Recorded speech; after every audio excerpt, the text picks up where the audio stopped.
It is September the 13th, 1940. 3 months previously, on June the 10th, Italy had joined her Axis ally Germany in war against the British. Upon war's outbreak in Poland in 1939, Italy had declared itself non-belligerent, had played a waiting game. But Hitler's war machine had moved fast.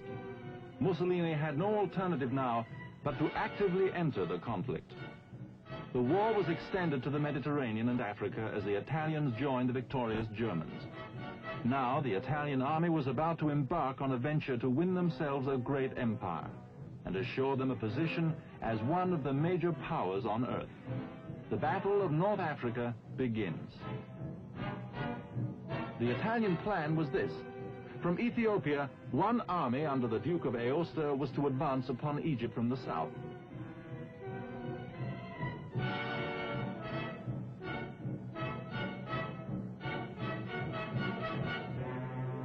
Another, under Marshal Rodolfo Graziani, was to drive east from Libya. Combined strength of the two armies totaled 500,000 men. Their opponents, hard-pressed at home, feeling the weight of the Nazi blitz against England, mustered 100,000 British and Commonwealth troops. The Italian attack began well. Graziani's forces struck at Egypt. The fall of France had secured their rear in Tunisia. England was fighting for its life in the Battle of Britain. So the Italians advanced into Egypt as far as Sidi Barrani. It was the greatest opportunity Italy had to increase her empire.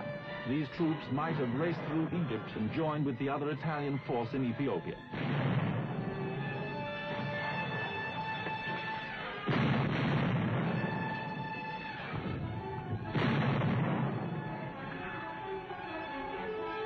But the goal of a great empire turned into an illusion, ultimately to disaster. The dreams of glory promulgated by Il Duce did not match with reality.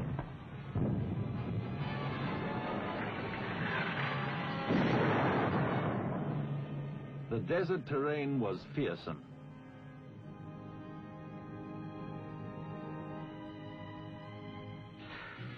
Although the Italians dreamt of glory, the hard work involved in attaining it was another matter.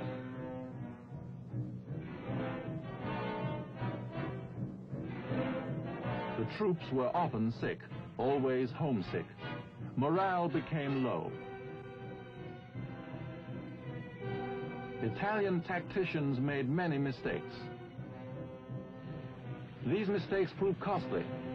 Under General Wavell, British forces surprised them at Sidi Barrani on December the 9th. The Italians had dallied there. Mussolini had threatened Graziani with loss of command if they didn't move on into Egypt. Now too late.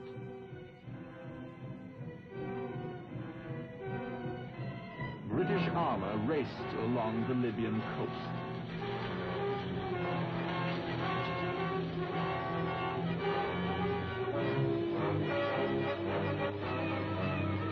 Marshal Graziani had made a costly error by turning these coastal towns into fortresses, walled with barbed wire, guns, and anti-tank ditches. They would prove to be no match for the highly mobile British.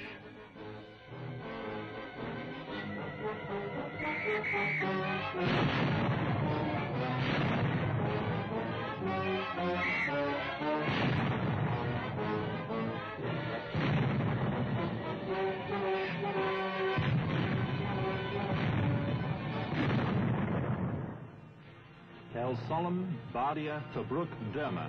One after another, the towns fell to the British. Benghazi. The Italians made a hasty exit, retired from the city.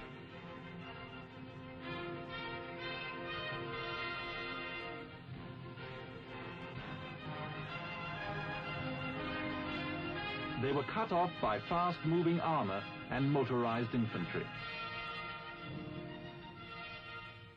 The Italian army was trapped. British Empire forces captured over 133,000 prisoners. Their own losses, 604 men. By February the 8th, 1941, they occupied the eastern half of Libya, as far as the town of El Agila.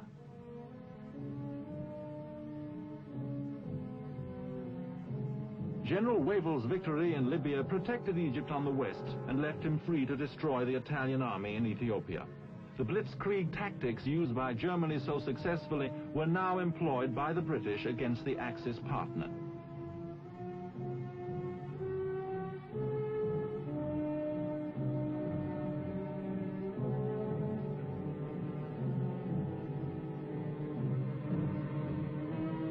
Under orders from Rome, the Duke of Aosta made a last stand, but by May the 19th, all Italian resistance had ended.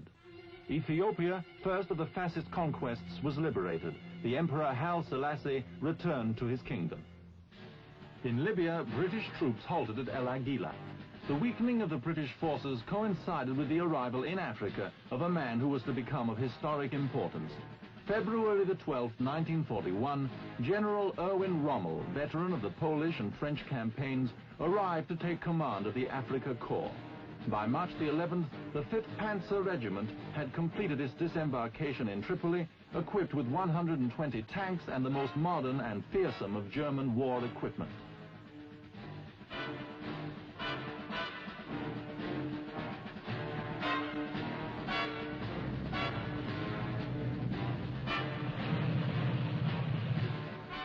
The Africa Corps had been extensively trained for desert warfare.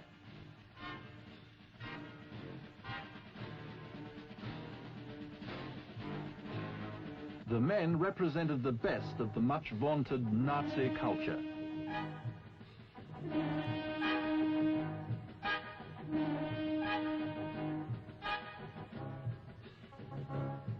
Special equipment for the troops had been provided by the Tropical Institute at Hamburg. The Africa Corps comprised 2 armored divisions, each with 8,000 men and 135 tanks, plus the crack 90th Light Infantry Division.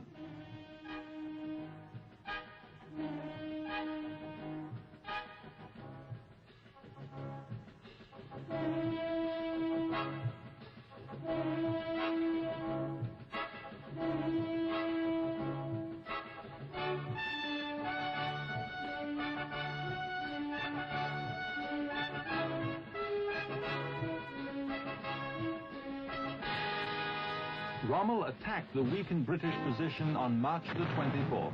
He continued to advance, the British continued to withdraw.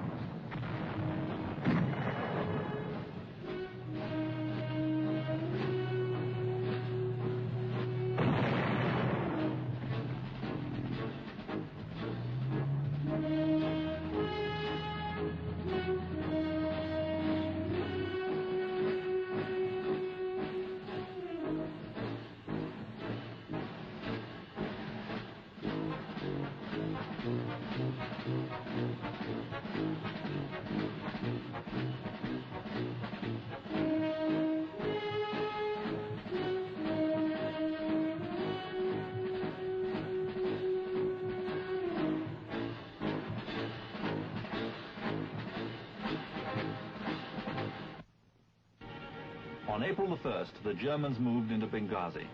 Rommel had seized the initiative. He proved a formidable foe who commanded respect even though serving in the enemy cause. His strategy in using the awesome Mark III and Mark IV tanks which outranged the British in firepower was amazingly skillful. The British were forced to stabilize their forces farther to the east.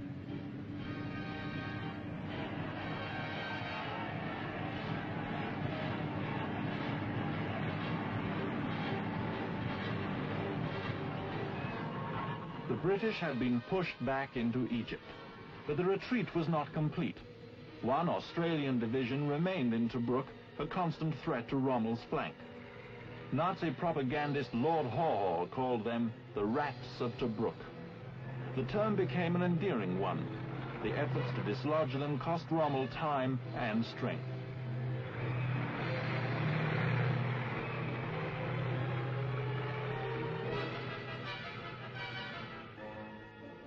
The area of Tobruk was about twice the size of the District of Columbia. The town itself consisted of plain one-story stucco buildings arranged in half a dozen crisscrossing streets. Rommel's intention was to attack Tobruk as quickly as possible, before the British had recovered from the onslaught of the Africa Corps. The combined offensive he ordered on April the 10th was brought to a halt. His attacks on the 11th and 14th were also unsuccessful.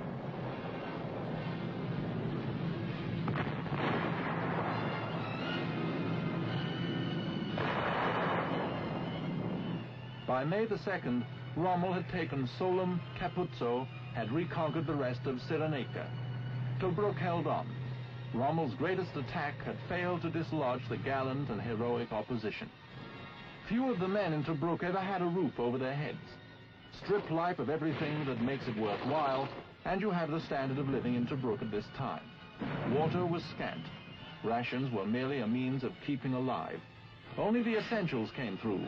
Supply lines from air and sea were worth their weight in gold. The story of the desert in the summer of 1941 was the story of Tobruk. At the end of August, the Australian garrison was relieved, and colonial empire forces moved in. Tobruk was the severe thorn in the side of Rommel. This fine port, under British control, forced the Germans to move 1,500 tons of supplies daily over open desert wastes.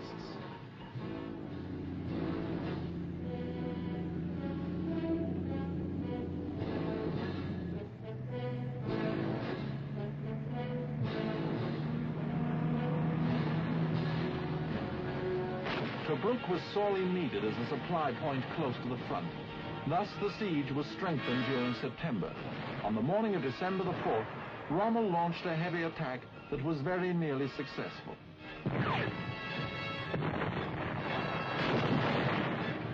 The war in North Africa teetered back and forth. On May the 26th, 1942, the German offensive was launched in full force. Said Rommel, "To every man of us, Tobruk was a symbol of British resistance, and we were now going to finish it for good."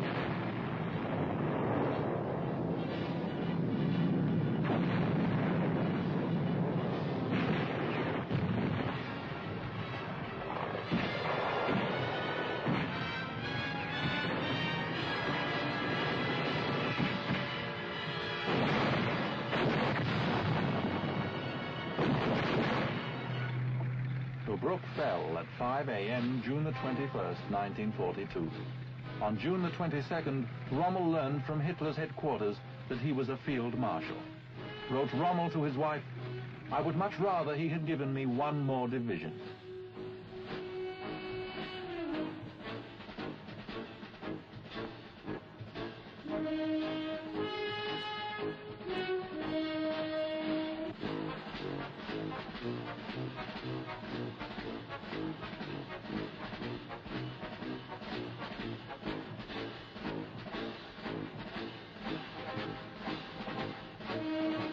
The prize Rommel had sought for over a year was finally his.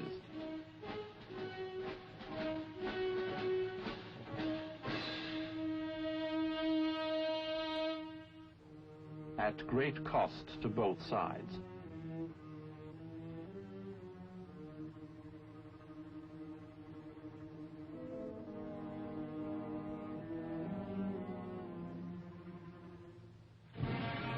June the 30th. The Axis forces came to the El Alamein line. Alexandria was 65 miles away. The Germans had won a great victory at Tobruk and were moving rapidly.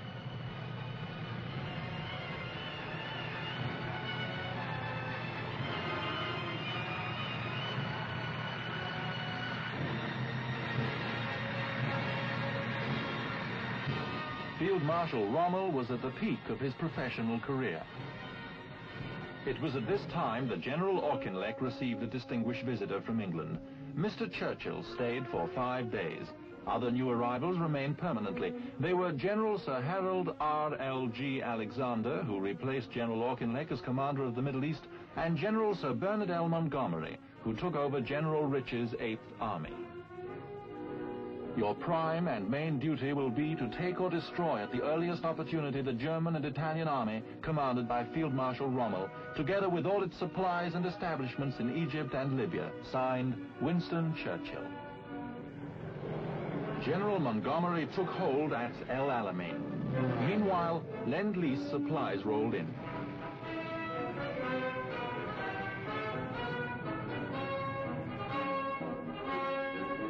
President Roosevelt ordered every spare Sherman tank shipped to North Africa. Both sides were girding for what obviously was to be a decisive battle.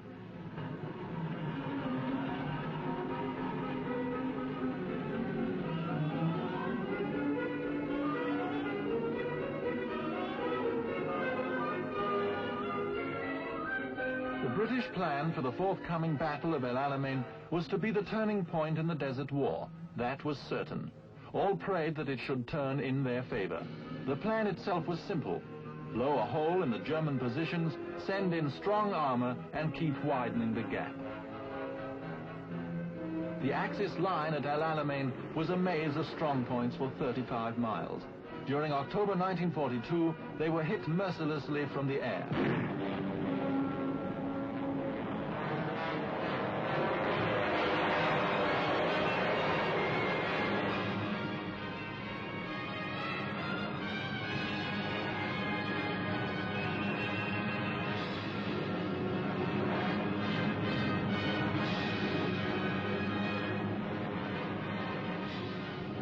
Axis shipping was badly damaged.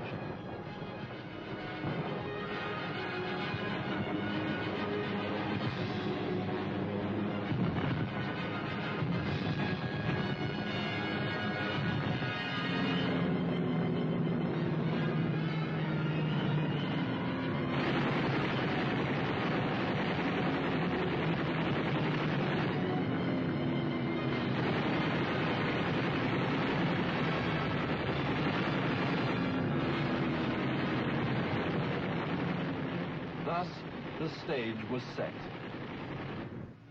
There was no secrecy about the British plan.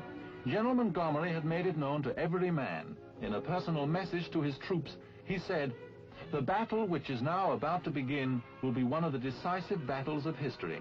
It will be the turning point of the war. The eyes of the whole world will be on us, watching anxiously which way the battle will swing. We can give them their answer at once. It will swing our way."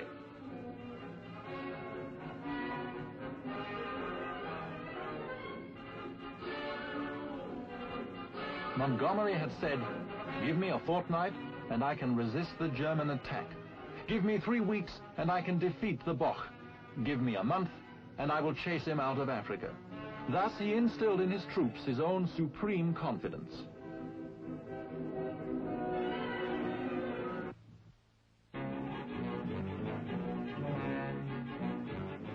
They prepared. Guns ready. Equipment ready. Men ready.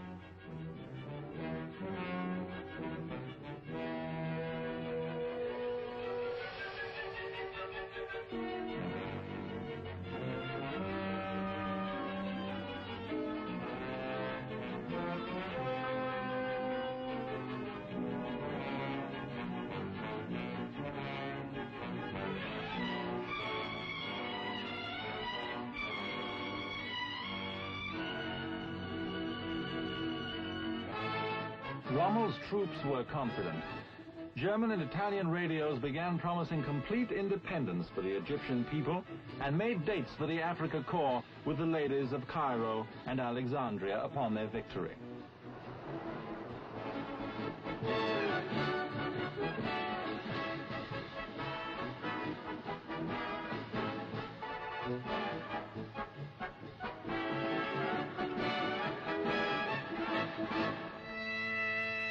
October the 23rd, 1942, afternoon. While they could, Montgomery's men also relaxed and waited.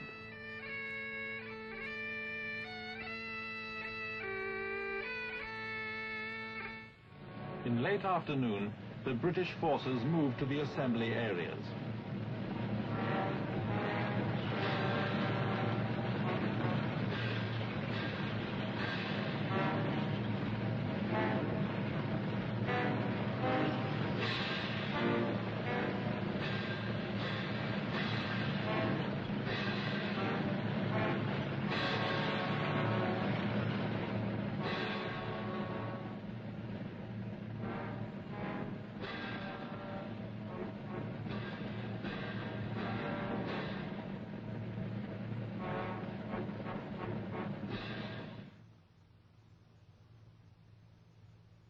9:40 p.m.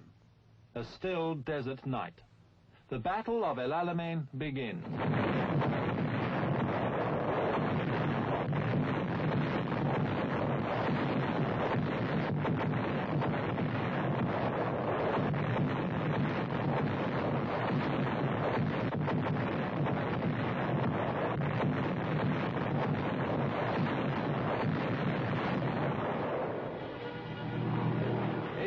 Guns had broken the silence. The roar was heard in Alexandria, over 60 miles away. The 8th Army was unleashed.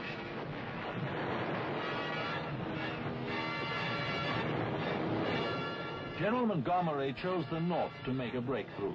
It would threaten the coastal road, which was the enemy's life, and would imperil his forces to the south. By dawn on the 24th, the Axis main defenses were bitten deep.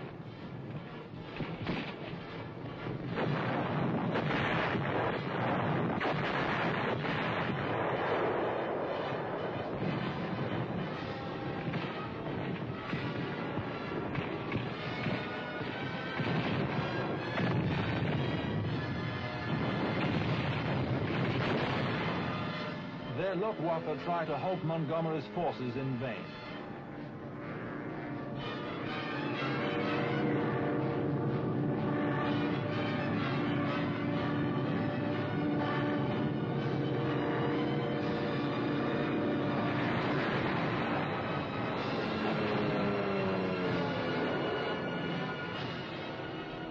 British air power blasted them from the skies.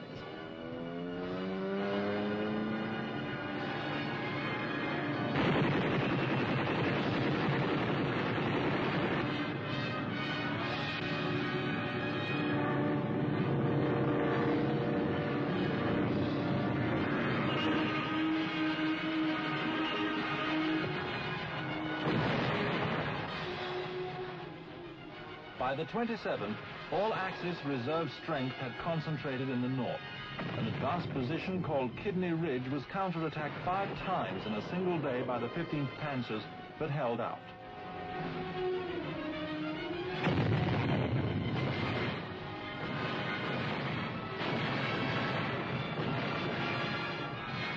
October the 29th. After bitter fighting, the 9th Australian Division advanced due north across the coast road to a strong point known as Thompson's Post. There they stayed, while the enemy was hit by the RAF. Gradually, the enemy was drawn to the north. It was the moment General Montgomery had been waiting for.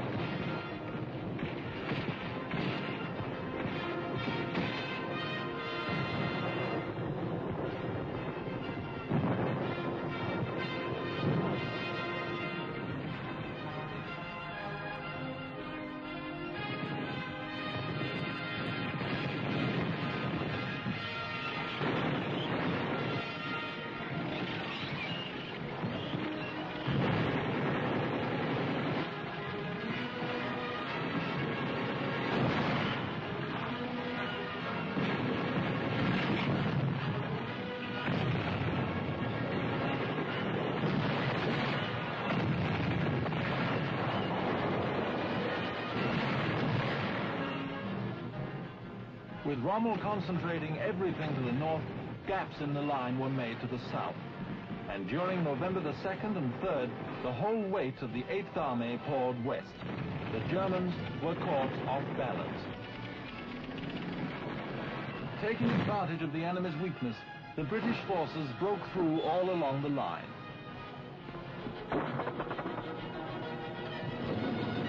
Said Rommel, "We were completely stunned.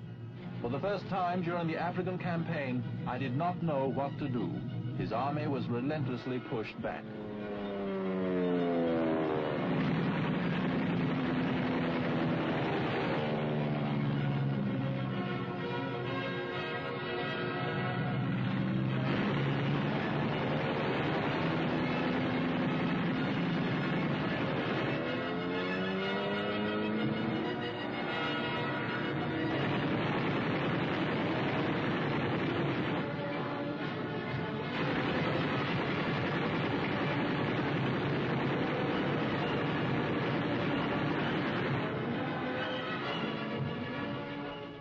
On came the British.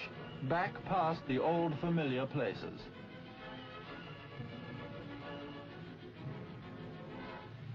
Hordes of prisoners were taken. The Axis had suffered its first great defeat. The tide had turned, and already in the United States and Britain, preparations were underway for the invasion of North Africa on a scale never before equaled in military history. It was, as Winston Churchill said, the end of the beginning.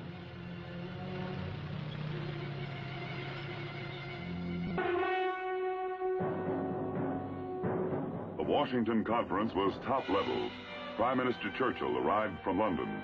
High-ranking members of the military staffs were present.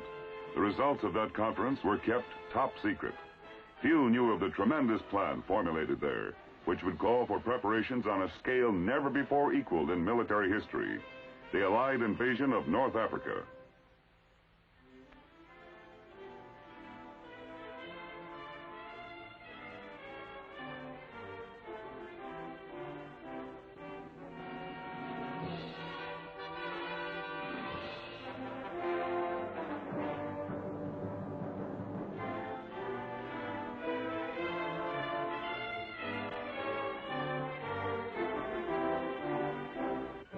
There were 123 days in which to get ready.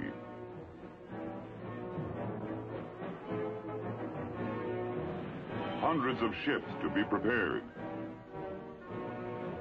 Ships armed and loaded with some 700,000 items of equipment.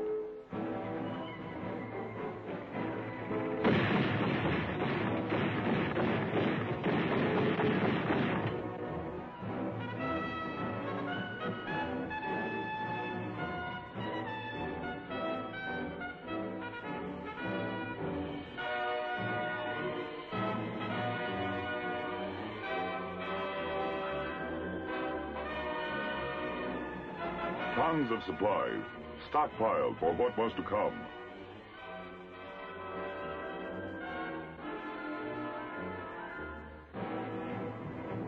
Vast numbers of troops suddenly found themselves engaged in intensive training.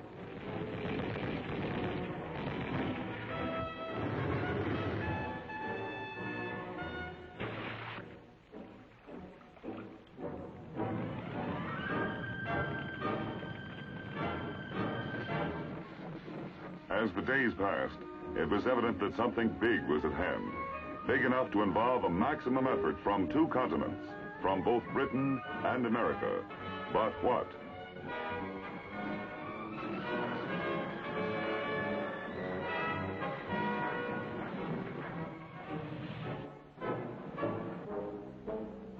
October 24, 1942. While the British 8th Army was smashing Rommel and the Germans at El Alamein, a vast troop convoy set sail from American ports.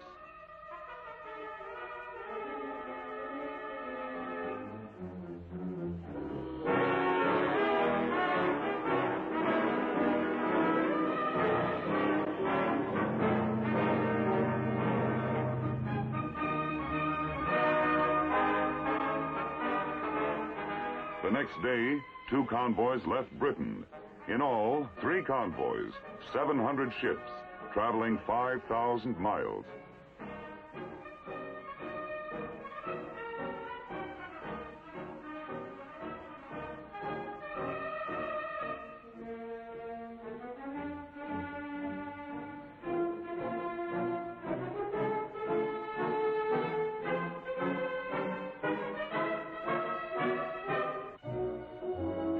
As yet, the men aboard the convoys had no inkling of the scope of their undertaking.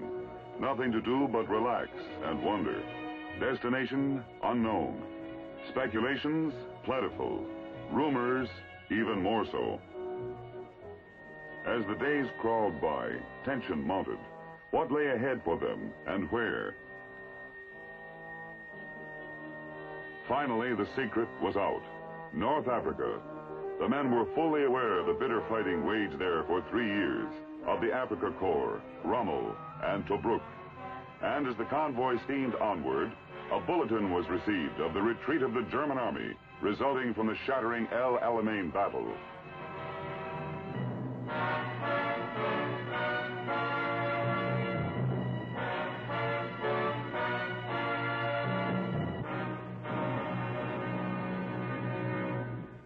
The plan, invasion. The objective, rout the Axis powers from North Africa.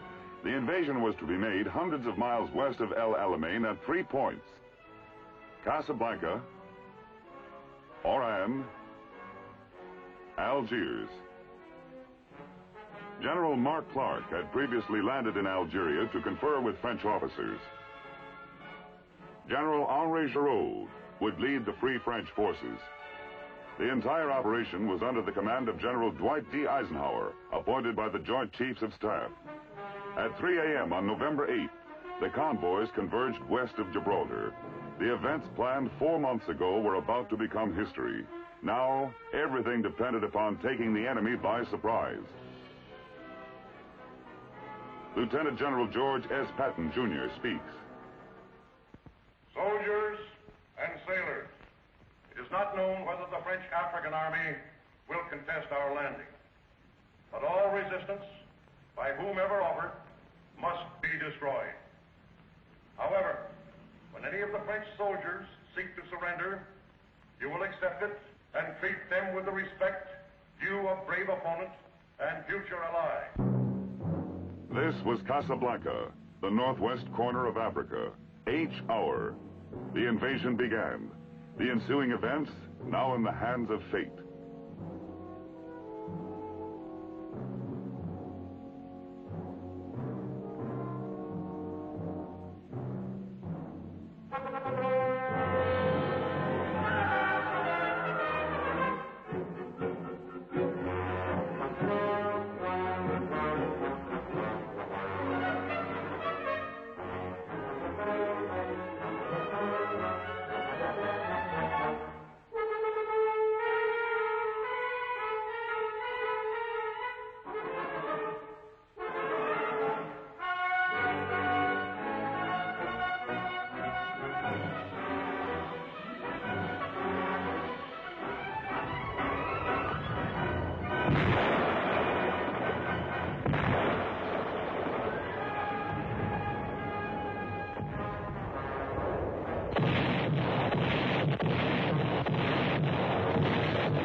It was also H hour at Algiers.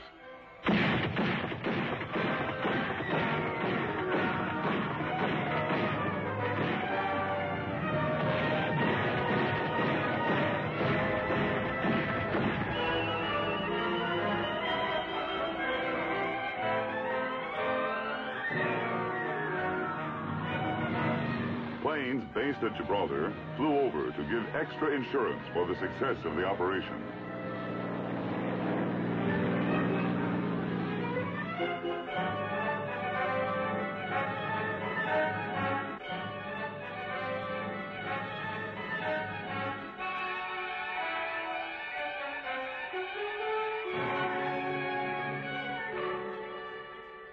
And it was a success.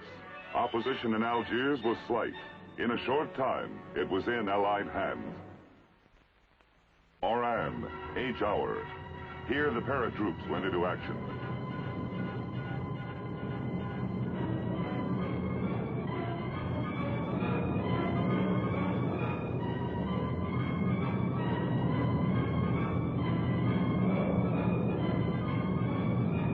Fighting was bitter.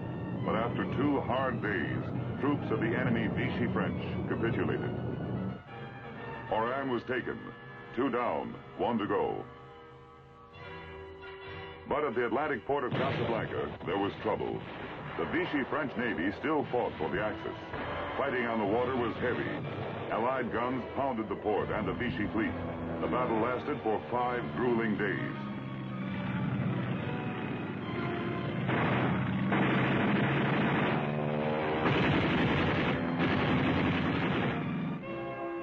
But on November 12, Vichy Deputy Chief of State Admiral Darlan reached an agreement with General Eisenhower and ordered all French in Africa to cooperate with the Allies.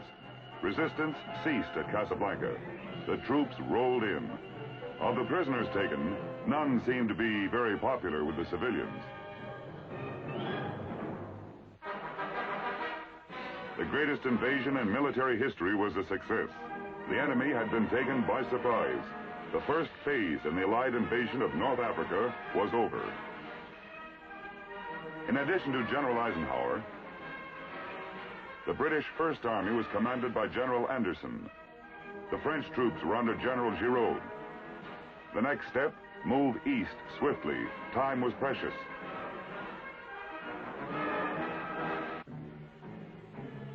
The Allies moved toward the Tunisian border, hoping to reach Bizerte and Tunis before the Germans could rush in reinforcements.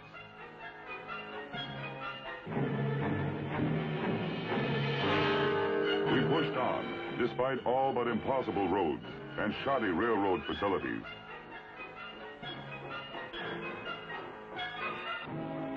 But still we moved on, by land and in the air, which was our best means of transportation.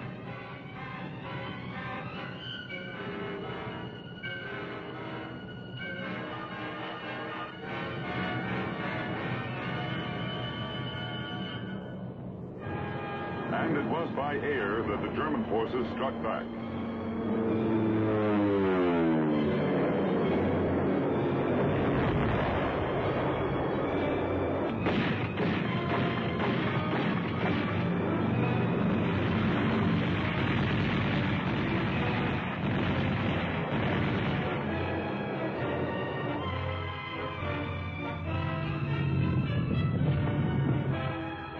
As they did, German reinforcements poured in from Sicily.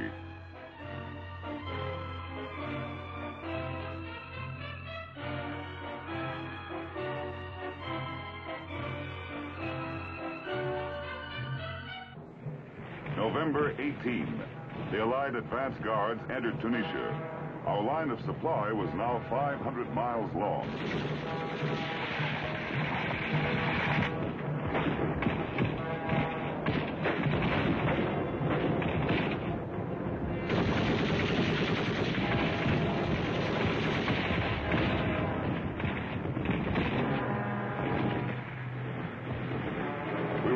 Fast. We had to.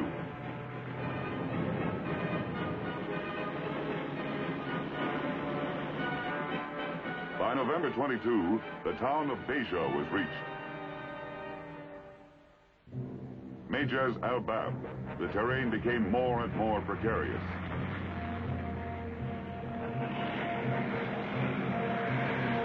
November 25, at Mejaz al-Bab, the first tank battle occurred. The Germans lost 15 tanks and withdrew.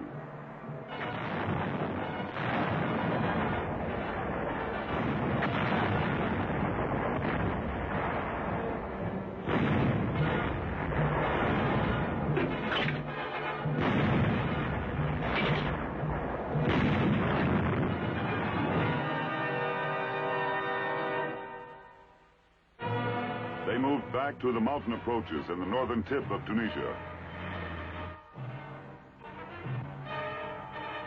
At Mater, they waited. We attempted a thrust. It was all important. Time was running out. Winter was coming.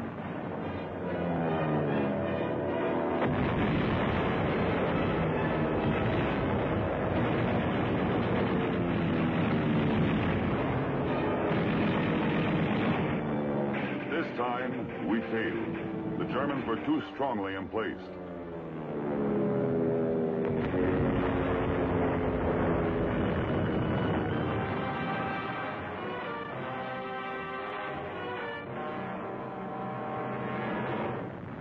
We fell back.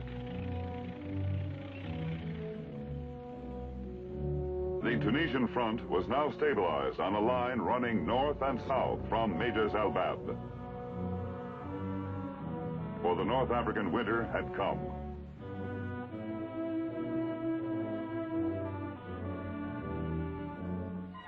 The war bogged down in a morass of mud. Hopes for a lightning victory in North Africa were forgotten.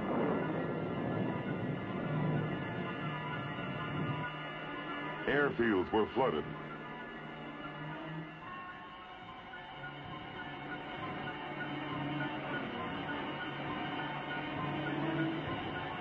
Bad roads became worse. With the line stabilized, the war became a waiting game.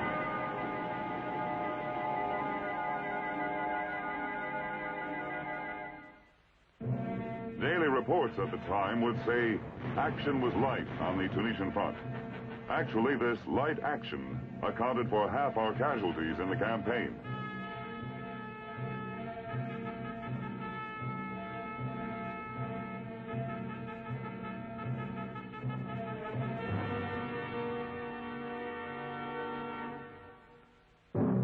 During this time, patrols were sent out continuously.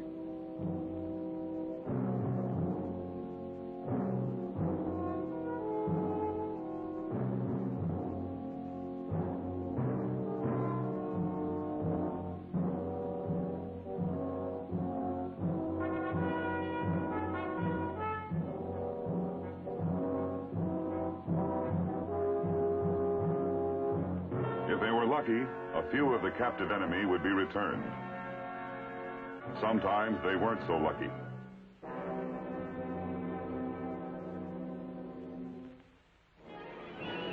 In the clouds, there was more activity. In a single week, Allied planes destroyed 241 enemy aircraft. We lost 89.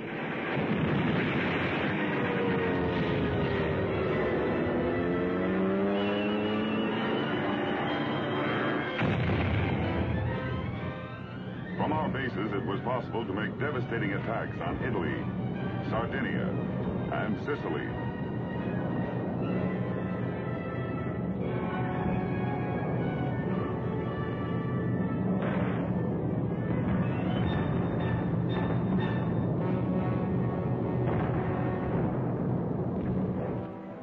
But the main activity during this lull was the Battle of Supply. Both sides girded themselves. The British 8th Army was racing west from Libya to meet us. In Tunisia, the winter would soon be over. The crucial struggle loomed ahead.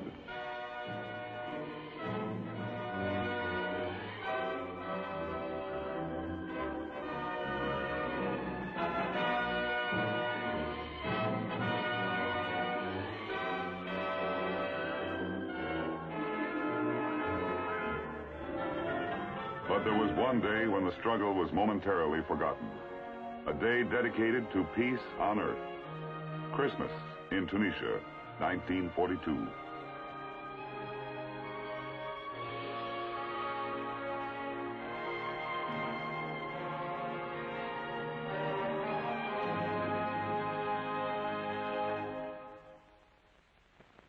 January 14, 1943. American troops in Casablanca were startled to see a familiar face from home. The president arrived.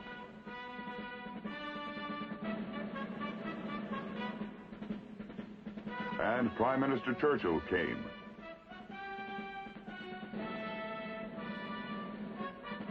General Charles de Gaulle and General Giraud were brought together to unite the fighting men of France. The Casablanca Conference was underway. It was held to set the requirements for victory, not only in North Africa, but all over the world. The ultimate object, no appeasement, no negotiation, nothing short of complete victory over the enemy. In the Civil War, General Grant had first used the term. Now President Roosevelt used it, unconditional surrender. The stage was set. After the conference, Mr. Churchill flew to Tripoli and greeted General Montgomery. The climax in North Africa was approaching. But there was still fight in the enemy.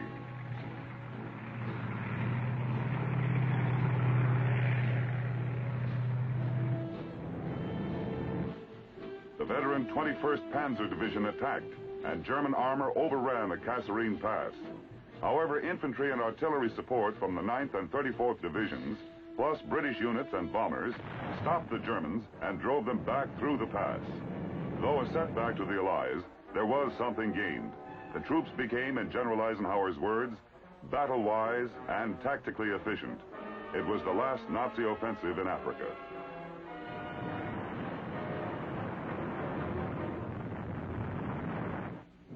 By this time, the British 8th Army had caught up with Rommel's forces at the Meurith Line. On March 15, 1943, Rommel was recalled to Germany. He never returned. His army had retired to the Meurith Line's fortified hills.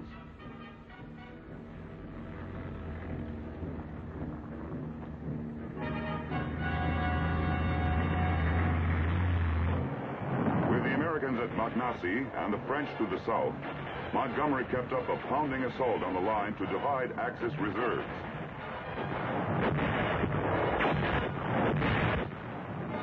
Pinning the enemy in front, he flanked to the left and delivered a telling blow. The New Zealanders moved on this flank. The 4th Indian Division circled the rear.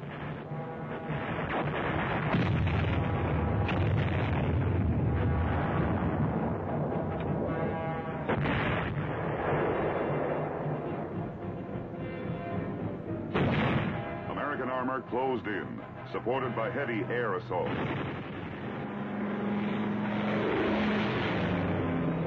And the Meerut line cracked. The Nazis abandoned the field with Allied armor on their heels.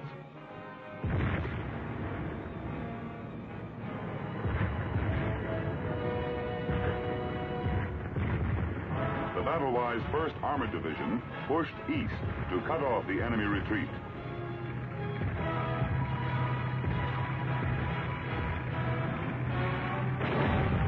General Patton saw them close on the enemy flank.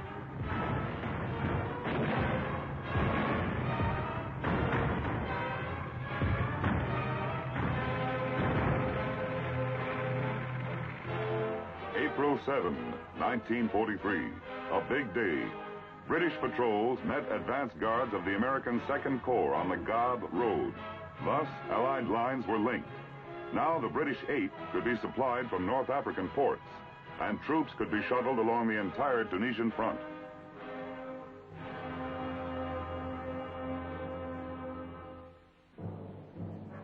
The U.S.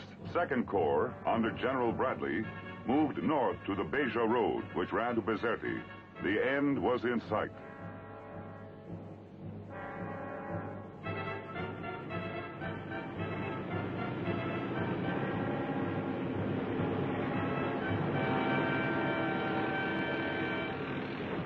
April 20, the British 8th opened the final offensive. Amphidaville was taken, and the natives began to return to their homes.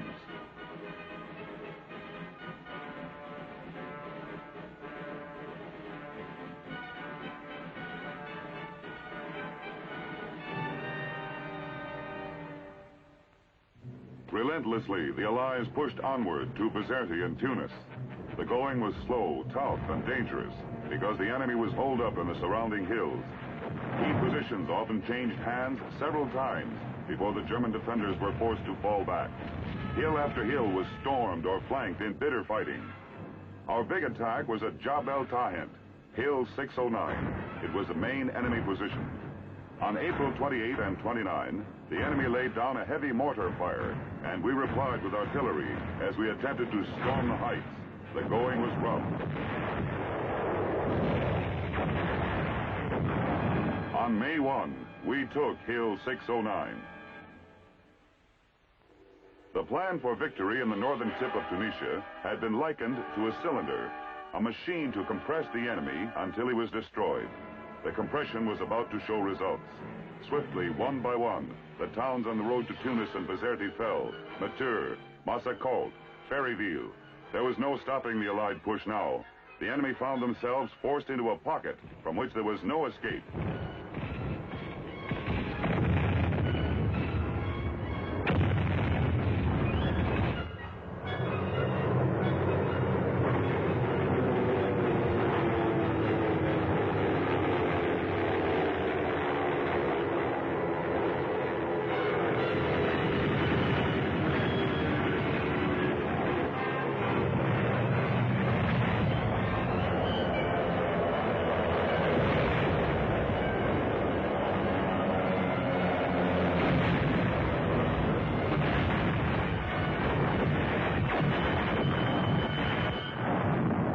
The Nazis may have invented the blitzkrieg. We were improving on it.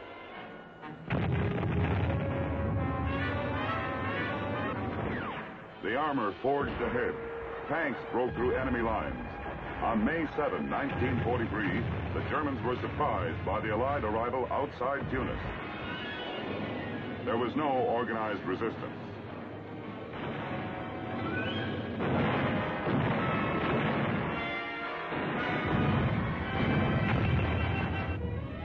For the Germans, there was no front left.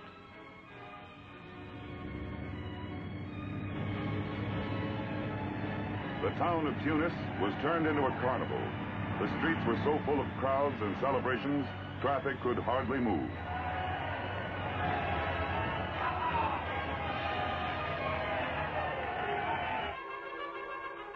The same day, May 7th, at almost the same hour, we entered Bizerte. The reception here was not so jubilant.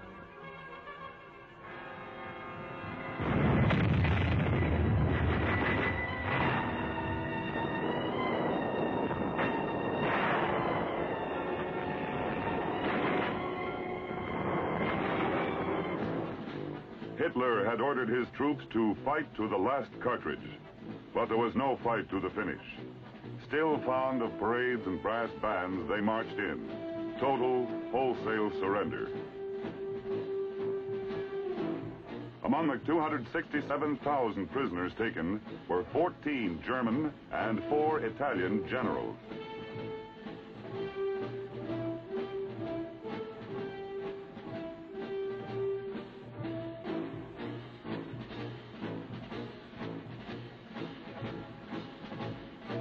Although our losses were relatively light, we had destroyed 250 enemy tanks and 2,330 aircraft.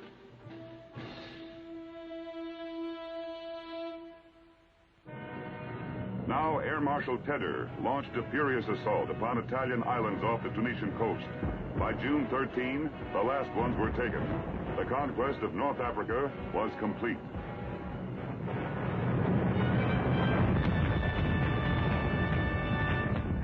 Now the Middle East was safe. Africa was liberated. And from there came re-echoing the phrase that would be fulfilled in the invasion of Italy, D-Day, VE Day, unconditional surrender. El Alamein had been the end of the beginning. For the Axis powers, it was now the beginning of the end.